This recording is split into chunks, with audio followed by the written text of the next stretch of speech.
This episode is brought to you by LinkedIn. Healthcare professionals can lead their careers with LinkedIn.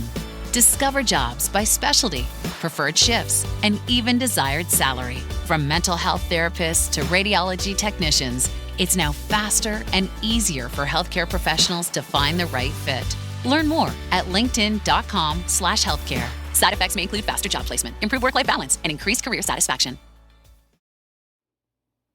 Welcome to People Tech, the podcast of the HCM Technology Report. I'm Mark Pfeffer. This edition of People Tech is brought to you by Advos. Its web platform provides tools to elevate your company's brand and amplify its message. It's marketing software that works for you. Learn more at www.advos.io. So COVID-19. Right now, everyone's talking about whether schools should reopen, but employers for a while have been trying to figure out how and when they can reopen their offices, their service centers, or what have you. The virus is still spreading, so it's not an easy question. HR tech vendors have been trying to help, of course. They've been showing off tools to take temperatures, trace contacts, or at least improve the efficiency and engagement of those who are still working at home. But whatever your strategy, the idea of reopening faces headwinds beyond the behavior of the virus. Workers regard the idea of spending their days in an enclosed space with other people as being risky, social distancing or no social distancing. PwC did a survey in June that found fewer than half of the workforce feels they'd be safe in the office, even if people were wearing masks and desks had been reconfigured.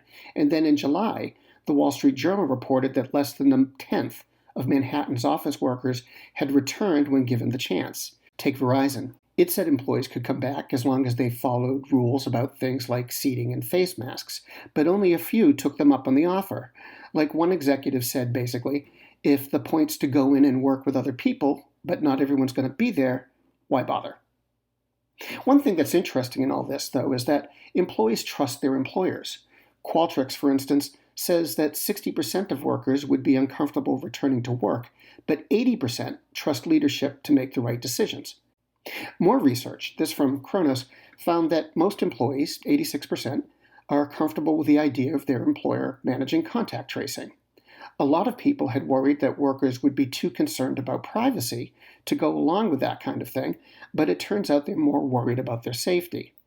Safety and transparency, because just as many workers say the company's obligated to tell them if they're at risk because they've had contact with an infected colleague. Anyway, it's looking more and more like the lion's share of remote work is going to be here for a while. Remember, Google just said 200,000 workers will work from home through at least July 2021.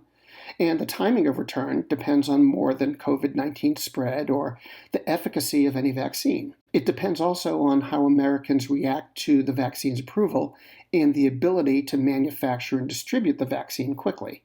Some reports say up to half of Americans would defer inoculation initially, and some say the logistics involved in distributing the vaccine are going to be tough.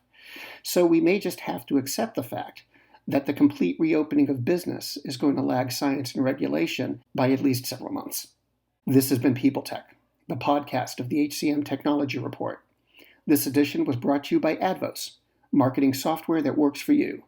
Learn more at www.advos.io. And to keep up with the most important developments in HR technology, visit the HCM Technology Report every day. We're the most trusted source of news in the HR tech industry. Find us at www.hcmtechnologyreport.com. I'm Mark Pfeffer.